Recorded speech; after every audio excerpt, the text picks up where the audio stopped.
একদিন এক পণ্ডিত মশাই জঙ্গল পথ দিয়ে যাচ্ছিলেন।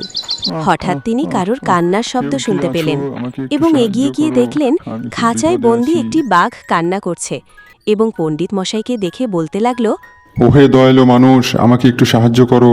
এই খাঁচার ভেতর আমি অনেক দিন ধরে বন্দি আছি, না খেয়ে মরবো, আমাকে একটু মুক্ত করে দাও। তুমি তো একটা বাঘ, আর তুমি হচ্ছে একটা হিংস্র প্রাণী। আমি যদি তোমাকে ছেড়ে দেই, তুমি তো আমাকে খেয়ে ফেলবে। না না, আমি প্রতিজ্ঞা করছি আমি তোমাকে খাবো না। শুধু একবারের জন্য আমাকে মুক্ত করে দাও। আমি তোমার উপকার মনে রাখবো, আমি তোমার প্রতি কৃতজ্ঞ থাকবো। পণ্ডিতের মনে দয়া হলো।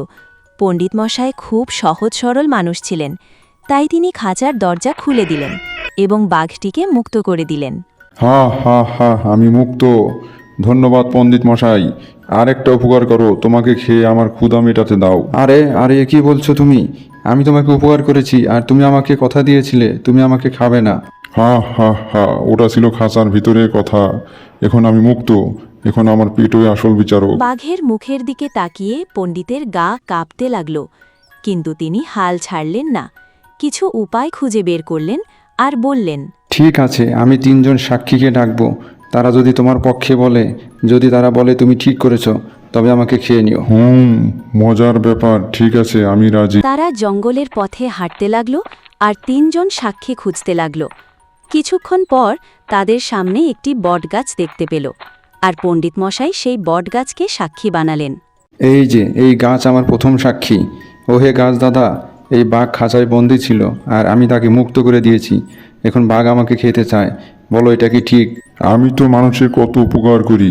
আমার ছায়ায় এসে বিশ্রাম নেয়, আবার যাওয়ার সময় আমার ডালপালা ভেঙে নিয়ে যায়। আমার ছায়ার নিচে বসে খুঁচিয়ে খুঁচিয়ে আঠা বের করে। আমার বিচারে বাঘ ঠিকই করেছে। হা হা হা, দেখলে পণ্ডিত মশাই, প্রথম সাক্ষী আমার পক্ষে। তারপর তারা আবার বনের মধ্যে দিয়ে হাঁটতে লাগল এবং পরের সাক্ষী খুঁজতে লাগল। সামনে তারা একটি নদী দেখতে পেল, আর পণ্ডিত মশাই সেই নদীকে দ্বিতীয় সাক্ষী বানালেন। এই যে এই নদী মাতা আমার দ্বিতীয় সাক্ষী। ওহে নদী মাতা, এই বাঘ খাঁচায় বন্দি ছিল, আর আমি তাকে মুক্ত করে দিয়েছি। এখন বাঘ আমাকে খেতে চায়। এটা কি ঠিক? তুমি বলো। আমিও তো মানুষকে জল দিয়েছি, জীবন দিয়েছি, অথচ তারা আমার বুক ভরিয়ে ময়লা ফেলেছে, আমাকে দূষিত করে ফেলেছে। আমার মতে বাঘের কথা ঠিক। হা হা হা, দেখলে পণ্ডিত মশাই, দ্বিতীয় সাক্ষীও আমার পক্ষে। এবার পণ্ডিত মশাই একটু ভয় পেয়ে গেলেন, কারণ 2জন সাক্ষী বাঘের পক্ষে রায় দিয়েছে। এখন বাকি আছে আর একজন। তারা 2জন আবার সামনের দিকে এগিয়ে যেতে লাগলেন তৃতীয় সাক্ষীর খোঁজে। হঠাৎ তাদের সামনে পড়ল এক চতুর শিয়াল। পণ্ডিত মশাই এবার শিয়ালকে তৃতীয় সাক্ষী বানালেন। এই যে এই শিয়াল আমার তৃতীয় সাক্ষী। ওহে শিয়াল ভাই, এই বাঘ খাঁচায় বন্দি ছিল, আর আমি তাকে মুক্ত করে দিয়েছি। এখন বাঘ আমাকে খেতে চায়। 2জন সাক্ষী বাঘের পক্ষে রায় দিয়েছে। এখন তুমি বলো, এটা কি ঠিক? আচ্ছা আচ্ছা, একটু দেখি তো ব্যাপারটা কিভাবে ঘটলো। আমাকে ঘটনাস্থলে নিয়ে চলো, তাহলে আমার বুঝতে সুবিধা হবে। এই বলে তারা 3জন হাঁটতে হাঁটতে বাঘ যেখানে খাঁচায় বন্দি ছিল সেখানে ফিরে এলো, আর শিয়াল বাঘটিকে পুরো ঘটনাটা খুলে বলতে বলল।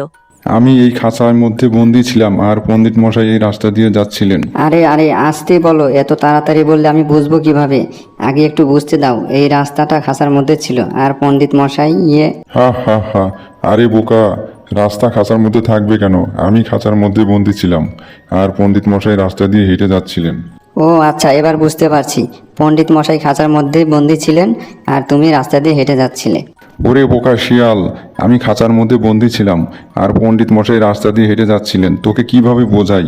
দাঁড়া, আমি দেখিয়ে দিচ্ছি আমি কিভাবে খাঁচার মধ্যে বন্দি ছিলাম, আর পণ্ডিত মশাই রাস্তা দিয়ে হেঁটে যাচ্ছিলেন। এই বলে বোকা বাঘটি পুনরায় খাঁচার মধ্যে গিয়ে উঠল আর শিয়ালকে বলল, এই বোকা শিয়াল, দেখ, আমি এভাবে খাঁচার মধ্যে ছিলাম, আর পণ্ডিত মশাই ওই রাস্তা দিয়ে যাচ্ছিলেন। এবার পণ্ডিত মশাই শিয়ালের চালাকি বুঝতে পারলেন এবং দ্রুত খাঁচার দরজা বন্ধ করে দিলেন।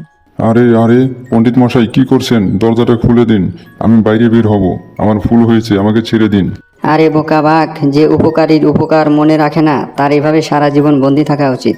আর এটাই হচ্ছে আমার বিচারের রায়। পণ্ডিত মশাই শিয়ালকে ধন্যবাদ জানালেন এবং সেখান থেকে 2জন চলে গেলেন। আর দুষ্টু বাঘ তার লোভের কারণে নিজের সর্বনাশ নিজেই ডেকে আনল বলে আফসোস করতে লাগল। আর এভাবেই শিয়ালের চতুর বুদ্ধির কারণে পণ্ডিত মশাই বাঘের হাত থেকে রক্ষা পেলেন আর দুষ্টু বাঘ তার কৃতকর্মের শাস্তি পেল। বন্ধুরা, নীতিকথা হল, যে উপকারের বদলে ক্ষতি করতে চায় তার শেষ ভালো হয় না। এ সপ্তাহে ছবি এঁকে পাঠিয়েছেন সিরাজগঞ্জ থেকে মোহনা খাতুন, ৭ম শ্রেণী, Sirajganj ideal school and college. Mohona এঁকে পাঠিয়েছে প্রকৃতির মাঝে সুন্দর জ্যোৎস্নার দৃশ্য। অসংখ্য ধন্যবাদ তোমাকে।